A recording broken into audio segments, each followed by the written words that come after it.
Hello everybody, welcome to my channel. तो इस video में हम करने वाले हैं हमारी क्लास 12th की हिस्ट्री का चैप्टर नंबर 1 दी हड़प्पन सिविलाइजेशन या फिर ब्रिक्स, बीट्स एंड बोन्स। ये पार्ट 7 वीडियो है इस चैप्टर की। अगर आपने पहले के पार्ट्स नहीं देखे हैं तो I have created the playlist, you can go and सी।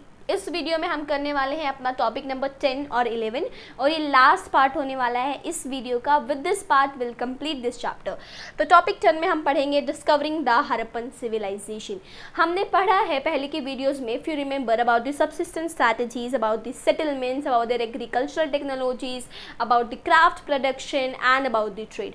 तो अब हम इस टॉपिक में बात करेंगे कि हमें इतना सब कुछ कैसे पता चला about the Harappan civilization, how we discovered about the Harappan civilisation.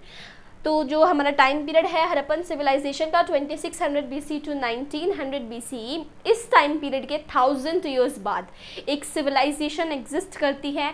और फिर क्या होता है, जब वहाँ के लोग होते हैं, जो वो सेटलमेंट के लोग होते हैं, तो वो उस टाइम पे जब भी सॉइल इरोजन होता या फ्लड आती या फिर वो प्लॉइंग करते, प्लॉइंग एवरीवन नोज, जब भी एग्रीकल्चर में सॉइल को टिल्ट करना वो प्लॉइंग कहते हैं, प्लॉइंग करता है, फिर ट्रेजर हंट करते हैं, तो उन्हें बहुत सारे आर्टिफैक्ट्स मिलते हैं। Artifacts means man made objects.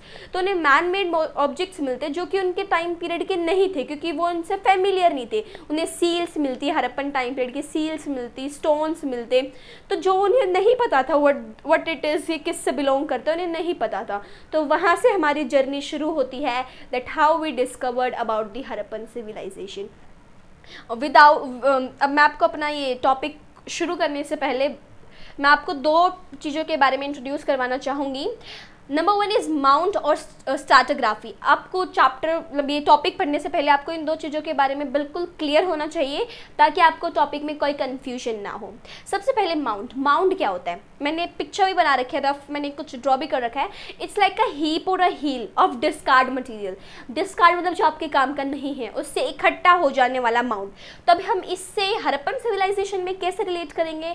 जो हड़प्पन सिविलाइजेशन है उस टाइम पीरियड पे भी ऑफकोर्स डिस्कार्ड मटेरियल होता था, लेफ्ट ओवर वेस्ट होता था, तो वो इकट्ठा होके एक तरह से पूरा ठेला बन जाता था, और we can say a hill और a heap of the discard material, जिसे हमें माउंट बोला है। Then we have stratigraphy. Stratigraphy एक टेक्निक है जो हम यूज़ करते हैं to find out about the artifact. इसमें क्या होता है, वी हैव द लेयर्स। ये सॉइल की लेयर्स है। अर्थ की जो लेयर होती है उसका हर एक लेयर का अलग कलर होता है। अगर आप टॉप मोस्ट लेयर का कलर देखोगे सॉइल का, वहीं पे आप नीचे जाओगे, you will find the different colour. Soil का कलर चेंज होता है विद इन द लेयर्स। इन्हें हम बोलते हैं स्ट्रैटिग्राफिक लेयर्स। और कलर चेंज होता है सॉइल का, इस लेयर में अलग होगा, इसमें अलग, इसमें अलग, इसमें अलग। इवन द टेक्सचर, सॉइल का टेक्सचर भी चेंज होता है। Then we have artifacts. अगर आप जो टॉप मोस्ट लेयर देखोगे स्ट्रैटिग्राफिक लेयर की, इसमें आपको न्यूअर आर्टिफैक्ट्स मिलेंगे, मतलब प्रेजेंट डे टाइम पीरियड के आर्टिफैक्ट्स मिलेंगे। वहीं पे इफ़ यू गो डाउन तो आपको ओल्डर टाइम्स के आर्टिफैक्ट्स मिलेंगे, then the more older, then the more older. तो ये हमें स्ट्रैटिग्राफी ने बहुत हेल्प किया है। दिस टेक्निक या फिर this study of stratigraphy help us to know about the Harappan civilization. कैसे हेल्प की वो अब हम शुरू करते हैं अपने टॉपिक में। हमारा टॉपिक 10.1 है कनिंघम्स कन्फ्यूजन। कनिंघम का पूरा नाम इट्स अलेक्जेंडर कनिंघम। ये फर्स्ट डायरेक्टर जनरल थे ASI के। ASI stands for archaeological survey of India, archaeology survey of India. Mid 19th century में अलेक्जेंडर कनिंघम ने अपनी एक्सकैवेशन मीन्स जर्नी और टू हंट आर्टिफैक्ट्स, इन्होंने स्टार्ट कर दी अपनी एक्सकैवेशन 19th सेंचुरी में। 19th सेंचुरी मतलब 1900 टू 1801। अगर आपको हिस्ट्री में टाइम पीरियड की नॉलेज नहीं है, कमेंट बॉक्स में मेंशन करो, I will make this separate video जिसकी मदद से आपको टाइम पीरियड अच्छे से समझ में आए। जो ये अलेक्जेंडर कनिंघम थे ना, he was interested in studying about the early and later period. तो ये अर्ली हिस्टोरिक और लेटर पीरियड में ज़्यादा इंटरेस्ट लेते थे और इन्हें इस टाइम पीरियड की ज़्यादा नॉलेज थी। ये कौन सा टाइम पीरियड है, it's about 6th century BC to 4th century BC। Early historic time period है 6th century BC to 4th century BC। 6th century को आप कैसे लिख सकते हो, 600 BC to 501 BC। Similarly 4th century को कैसे लिख सकते हो, 400 BC टू 301 BC। अगर आपको टाइम पीरियड मैं अगेन बोल रही हूँ, कमेंट बॉक्स में मेंशन करो, I will definitely make the video. Okay, तो अब ये इस टाइम पीरियड में इंटरेस्ट लेते थे, इस टाइम पीरियड की इन्हें नॉलेज थी। पर लेकिन जो हड़प्पन सिविलाइजेशन है वो तो इससे पहले का टाइम पीरियड है, इससे भी पहले का। तो जो ये अलेक्जेंडर कनिंघम थे, ये चाइनीज़ बुद्धिस्ट पिलग्रिम्स, पिलग्रिम्स क्या होता है, तीर्थयात्री जो होते हैं, तो जो चाइनीज़ बुद्धिस्ट पिलग्रिम्स थे जिन्होंने विजिट किया अपने सब कॉन्टिनेंट को इस टाइम पीरियड में, तो ये इनके अकाउंट्स देखते थे, इनसे ये he was related to them, तो ये इनकी पढ़ते थे चाइनीज़ बुद्धिस्ट पिलग्रिम के बारे में, इसलिए इन्हें अर्ली हिस्टोरिक और लेटर टाइम पीरियड की ज़्यादा नॉलेज है। जो भी इनके स्क्रिप्ट थे अर्ली बुद्धिस्ट पिलग्रिम्स के, वो इन्हें पढ़ते थे और वो आर्टिफैक्ट्स उस टाइम पीरियड की नॉलेज को जानते थे। मतलब कि he was interested in early historic and later time period, और इस टाइम पे जो भी बुद्धिस्ट पिलग्रिम्स चाइनीज़ आए थे उनके अकाउंट से पढ़ते थे। देन और जो किस टाइम पीरियड है ये 4th century to 7th century कि हम ये बात कर रहे हैं, जिस टाइम पीरियड पे चाइनीज़ बुद्धिस्ट पिलग्रिम्स ने विजिट किया था अपने सब कॉन्टिनेंट को। ओके, अब क्या हुआ, अलेक्जेंडर कनिंघम को आर्टिफैक्ट्स मिले हड़प्पन सिविलाइजेशन टाइम के, तो इंग्लिश मैन लेके गए अलेक्जेंडर कनिंघम के पास एक सील हड़प्पन टाइम की, and he was failed to understand. Alexander Cunningham को समझ ही नहीं पाई ये कि ये अर्ली हिस्टोरिक पीरियड से भी पहले का ये आर्टिफैक्ट है, ये सील है, तो वो समझ नहीं पा रहे थे, मतलब इनको किस टाइम पीरियड की नॉलेज है, सिर्फ इस टाइम पीरियड की। सो वो उस सील को he could not imagine, he could not think that it belongs even all the time period. तो उसके बाद इन्हें सिर्फ गंगा वैली सिविलाइजेशन, इनको इनका ये मानना था इनका कि जो सिविलाइजेशन है वो सिर्फ गंगा वैली सिविलाइजेशन, मतलब कि गंगा रिवर के आसपास से ही सिविलाइजेशन स्टार्ट हुई है, उससे पहले इंडस रिवर के पास कोई सिविलाइजेशन नहीं थी, न ऐसा कोई क्ल्यू था, ना इन्होंने ऐसा कुछ इमेजिन किया। तो अलेक्जेंडर की गलती यहाँ पे रह गई कि ये समझ नहीं पाए, जो भी आर्टिफैक्ट स्क्रिप्ट सील्स मिले हड़प्पन टाइम के, तो इनके पास नॉलेज नहीं थी कि this could be even older than this, तो वो परफेक्ट उस सील को परफेक्ट टाइम फ्रेम में पुट नहीं कर पाए। अगर ये उस टाइम पे पुट कर देते उस सील को, ये अंडरस्टैंड कर लेते कि ये और भी पुराना है, ये 2600 BC टू 1900 BC का है, तो हमारी जो हड़प्पन के बारे में जो एक्सकैवेशन है, जो हड़प्पन सिविलाइजेशन का है, वो हम मिड 19th सेंचुरी में ही हमें पता चल जाता, but he fail to do it. तो ये थे अलेक्जेंडर की कनिंघम्स की कन्फ्यूजन। अब आई होप आपको टॉपिक का नाम क्लियर हो गया होगा कि क्या कन्फ्यूजन थी ने, कि जो वो सील्स जो मिल रही थी तो वो इन्हें समझ नहीं पा रहे थे ये कि ये किस टाइम पीरियड के, so he was confuse, time frame में कंफ्यूज हो गए थे। He was only knowing about the early history, early historic and later period. तो आई होप आपको 10.1 टॉपिक अच्छे से समझ आया होगा। तो अब हम बात करते हैं अपने 10.2 टॉपिक की, अ न्यू ओल्ड सिविलाइजेशन। तो मैंने आपको फर्स्ट वीडियो में, as I have told you in the first video only, जो हड़प्पा है वो डिस्कवर की थी दयाराम साहनी ने, और जो मोहनजोदारो है वो डिस्कवर की थी रखलदास बनर्जी ने, RD बनर्जी ने।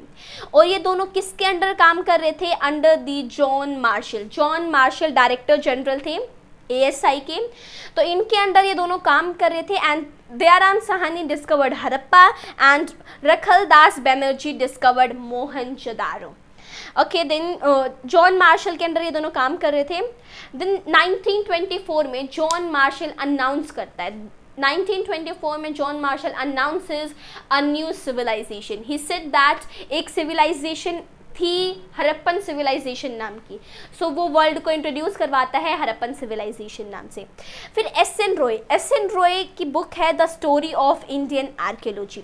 इस बुक में वो मेंशन करते हैं that Marshall left India 3000 years older than he had found her. मतलब कि SN रॉय बताते हैं कि मार्शल ने ऐसा बताया। अब देखो, मार्शल ने वर्क किया, तो जब मार्शल ने स्टार्ट की अपनी एक्सकवेशन, तो उससे पहले तो लोग मानते थे कि सिर्फ गंगा वैली सिविलाइजेशन से स्टार्ट हुई है, बट ही सेड कि 3000 ईयर्स ओल्डर, मतलब इससे पहले भी सिविलाइजेशन है। तो वह SN रॉय ने अपनी बुक में मेंशन किया। अब देखो, जॉन मार्शल के statement was very shocking, of course shocking है, एक नई सिविलाइजेशन के बारे में वो बता रहे हैं। तो इंडिया में मेजर चेंजेस आए because of this John Marshall. It was a very shocking news, जिसके कारण मेजर चेंजेस आए हमारे सब कॉन्टिनेंट में। क्या क्या चेंजेस थे? नंबर 1, जो ये जॉन मार्शल थे ये प्रोफेशनल आर्कियोलॉजिस्ट थे, means he was very trained, he was professional, इन्हें नॉलेज थी इस चीज़ की। He had worked in Greece and Crete, Greece और क्रीट में इन्होंने वर्क किया है, and he was very professional. Second is, इनके एक ड्रॉबैक है, जॉन मार्शल का एक ड्रॉबैक रहा है that he did horizontal excavation, means इन्होंने ऐसे एक्सकवेशन स्टार्ट किया हॉरिजॉन्टल वे में।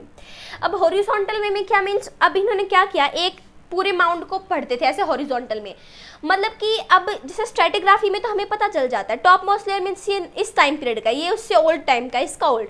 बट इन्होंने क्या किया, जितने भी आर्टिफैक्ट्स मिले he put in this same time period. तो इनकी ये गलती हो गई थी, तो इन्होंने इन सभी आर्टिफैक्ट्स को सेम टाइम पीरियड में पुट कर दिया। तो ये नहीं समझ पाए that this is the newer one, old old old. तो वो स्ट्रेटिग्राफी इन्होंने यूज़ नहीं की जॉन मार्शल ने, सो दैट वाज हिज ड्रॉबैक। अगर ड्रॉबैक पूछा जाएगा तो he did the horizontal excavation, he didn't thought about the stratigraphy.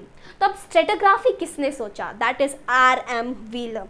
अब आर.एम. व्हीलर के बारे में बात हम करेंगे अपने टॉपिक 10.3 में, new technologies and questions. RM. Wheeler director general बने ASI के 1944 में। इन्होंने स्ट्रेटिग्राफी पे वर्क किया। आई टोल्ड यू स्ट्रेटिग्राफी क्या होता है, लेयर।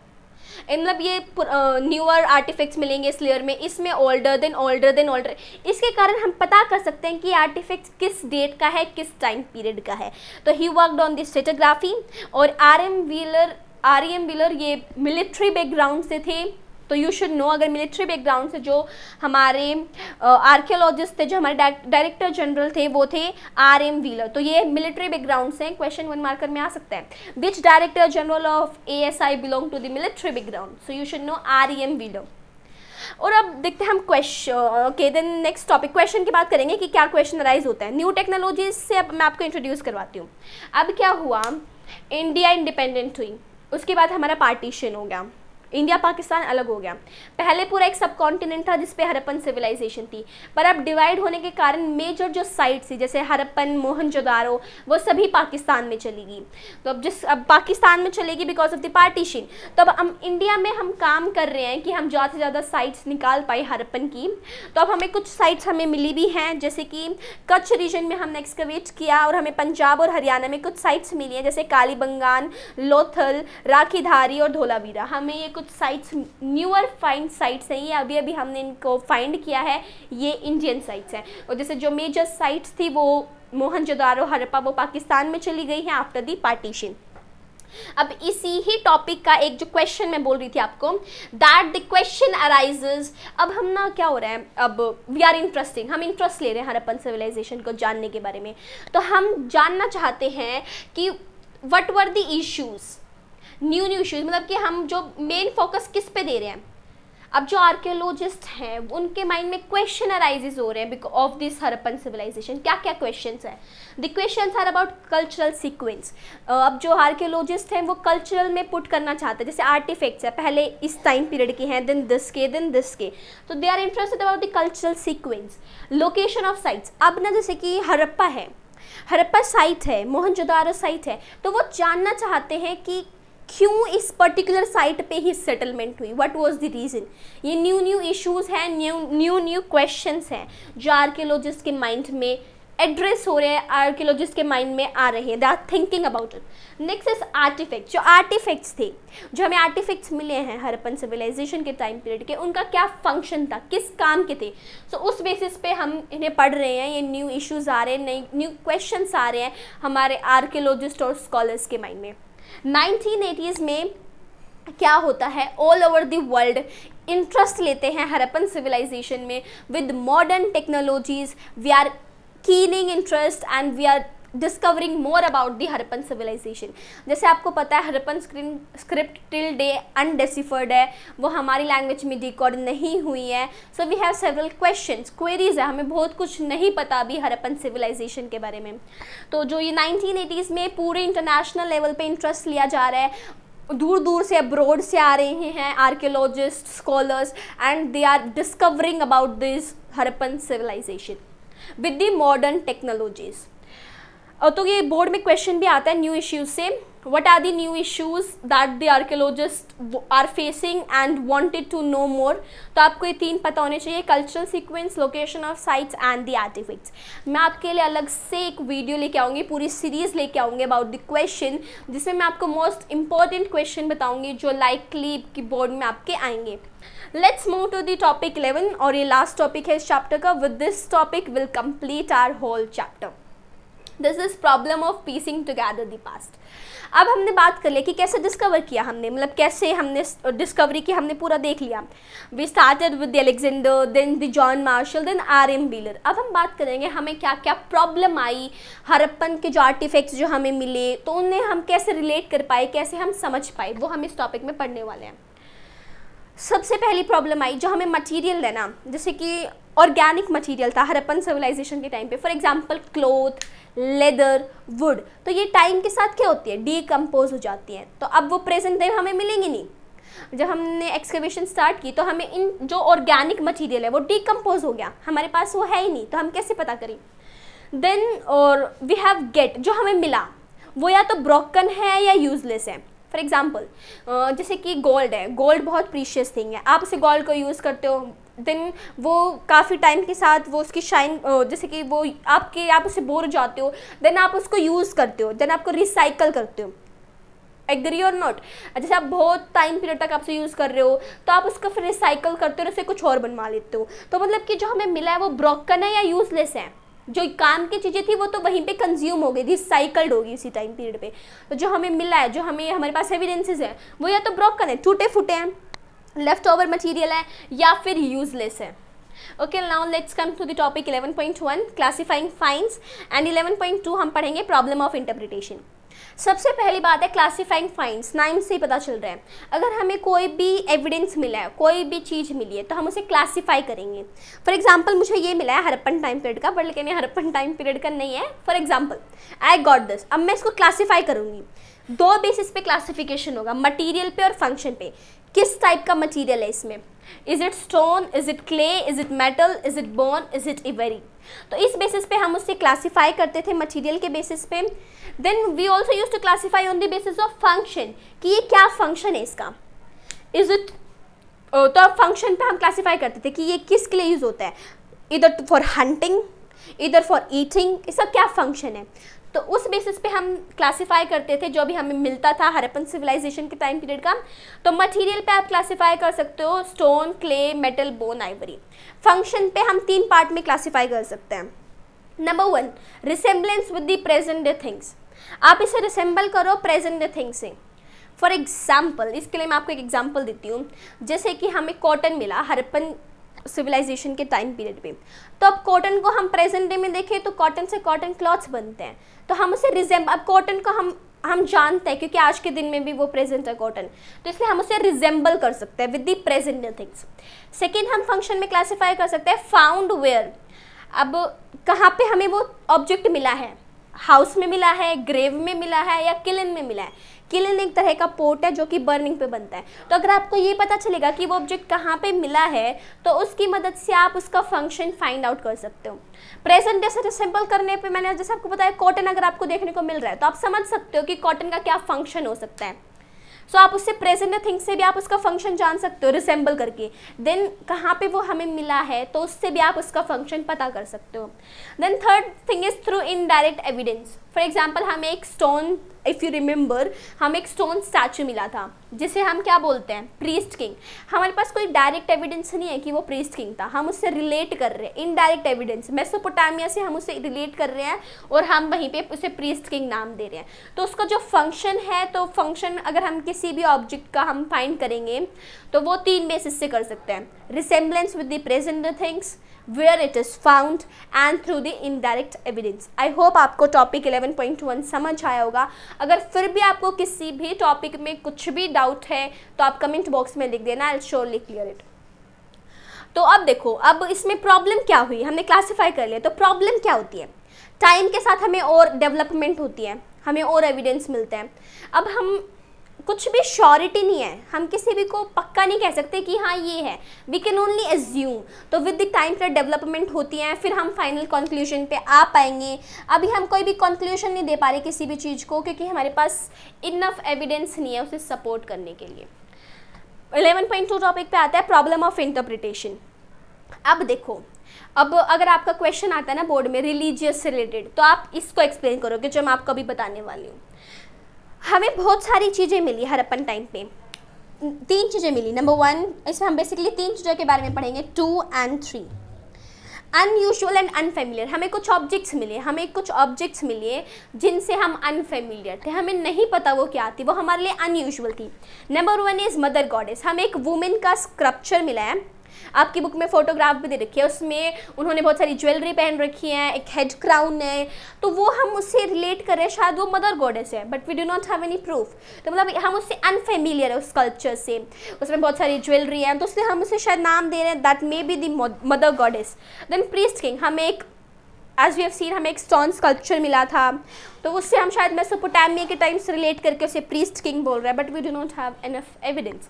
देन हमें स्ट्रक्चर की बात करें अगर हम, तो हमें great bath, if you remember, huge structure मिला है, उसे हम रिलेट कर रहे हैं, शायद वो रिलीजियस बात से रिलेटेड है, but we do not have any evidence. Then हमें फायर अल्टार्स मिले हैं, फायर अल्टार्स का मतलब होता है हवन कुंड, हवन वगैरह, तो वो हमें कालीबंगान और लोथल में मिले हैं, तो शायद वो उस टाइम पे हवन होते थे वो, और मतलब रिलीजियस से रिलेटेड था, but we do not have any enough evidence to support it, तो इसलिए हमें प्रॉब्लम्स फेस की हैं। देन वी हैव सील्स, हमें कुछ सील्स मिली हैं जिसपे प्लांट मोटिव बना हुआ है, प्लांट मोटिव मतलब उसमें बहुत सारे प्लांट्स रिलेटेड हैं, तो इसलिए शायद उस टाइम पे प्लांट की पूजा होती थी, they used to worship the plant, तो शायद मतलब शायद वर्ड में यूज़ कर रही है, means we do not have enough evidences. Then we उस टाइम पे हमें एक 1 हॉर्न एनिमल मिला है जिसे आप यूनिकॉर्न बोलते हो, आज के टाइम में बहुत सारे का फेवरेट भी है यूनिकॉर्न, तो ये एक मिथिकल ऑब्जेक्ट है, ये मिथिकल एनिमल है जो रियल में एग्जिस्ट नहीं करता है। देन वी हैव प्रोटोशिवा, हमें एक प्रोटोशिवा मतलब हमें एक ऑब्जेक्ट मिला है, एक सील मिली है, सील के ऊपर एक योगिक एक्सरसाइज में ऐसे लेग फोल्ड करके एक पर्सन बैठा है, जिसे हम योगिक पोस्चर में एक पर्सन बैठा है जिसे हम शायद प्रोटोशिवा का नाम दे रहे हैं, उसके बैकग्राउंड में बहुत सारे एनिमल्स हैं, तो we do not have enough evidence कि हम किसी को भी एक फाइनल कंक्लूजन पे आए, हम बस इमेजिन कर सकते हैं, वी कैन जस्ट अज्यूम, हम अज्यूम कर सकते हैं। तो उसके बाद हमें एक लिंगास, अगर आपकी बुक में फोटोग्राफ भी दे रखा है, इफ़ यू सी ऐसे से लिंगास, इस टाइप के हमें ऐसे बने हुए हैं लिंगास, तो आप कुछ बोलते हैं कि it is for the Shiva, ये भगवान शिवा, शिव जी का रूप है ये लिंगास, कुछ बोलते हैं ये एक तरह का ये गेम होता था उस टाइम पे, तो ये गेम के लिए यूज़ होते थे, but we do not have any enough evidence to support it, तो हम कुछ भी कह नहीं सकते। अब हम क्या करते हैं, अब हम हिस्ट्री में कैसे पता करते हैं, फ्रॉम नोन टू अननोन, जैसे हमें पता है, जो हमें पता है उसको हम नहीं पता से रिलेट करते हैं। I will give you the example, जैसे जो प्रोटोशिवा है, ऋग्वेदा 1500 BC टू 1000 BC में कंपाइल्ड हुई थी। ऋग्वेदा में एक नाम दे रखा है रुद्र, रुद्र नाम हमने देखने को मिलता है, अगर आप ऋग्वेदा में देखोगे कहीं भी प्रोटोशिवा का नाम नहीं है, पर लेकिन यस रुद्र नाम का आपको एक देखने को मिलेगा। तो जो रुद्र है जो ऋग्वेदा में, उसमें ना ही वो यौगिक पोस्चर में बैठा है, ना ही उसे पशुपति बुलाया गया है, तो मे बी अब हम नहीं कह सकते ना क्या है। प्रोटोशिवा में आप देखोगे उसके पीछे बहुत सारे एनिमल्स बने हुए हैं, वहीं पे अगर आप देखोगे ऋग्वेदा, तो ऋग्वेदा में पशुपति नाम भी नहीं दिया गया हुआ, यौगिक नाम भी नहीं दिया हुआ, तो हम शायद ऐसे अज्यूम करते हैं कि रुद्र नाम जो है वो शिवा का ही नाम है, और इसलिए प्रोटोशिवा जो हमें सील पे पिक्चर मिली है वो प्रोटोशिवा की है। और कुछ बोलते हैं, अब देखो ऋग्वेदा सपोर्ट नहीं कर रही, हमें क्या मिला था, हमें एक सील मिली थी जिसपे एक यौगिक एक्सरसाइज में बैठा हुआ है और पीछे पशुपति है, वहीं पे ऋग्वेदा में ऐसा जो शिवा है, रुद्र को शिवा भगवान बोला गया है, शिव जी भगवान बोला गया है, तो जो शिव जी गॉड हैं वो ना ही यौगिक पोस्चर में दिखा रखे हैं ऋग्वेदा में, ना ही वो पशुपति दिखा रखे हैं, मीन्स एनिमल्स भी शो नहीं कर रखे हैं, पर लेकिन वहीं पे हम उसे अज्यूम कर रहे हैं प्रोटोशिवा सील को। तो अब कई आर्कियोलॉजिस्ट बोलते हैं कि ये जो प्रोटोशिवा है ये प्रोटोशिवा नहीं है, ये एक शमन है।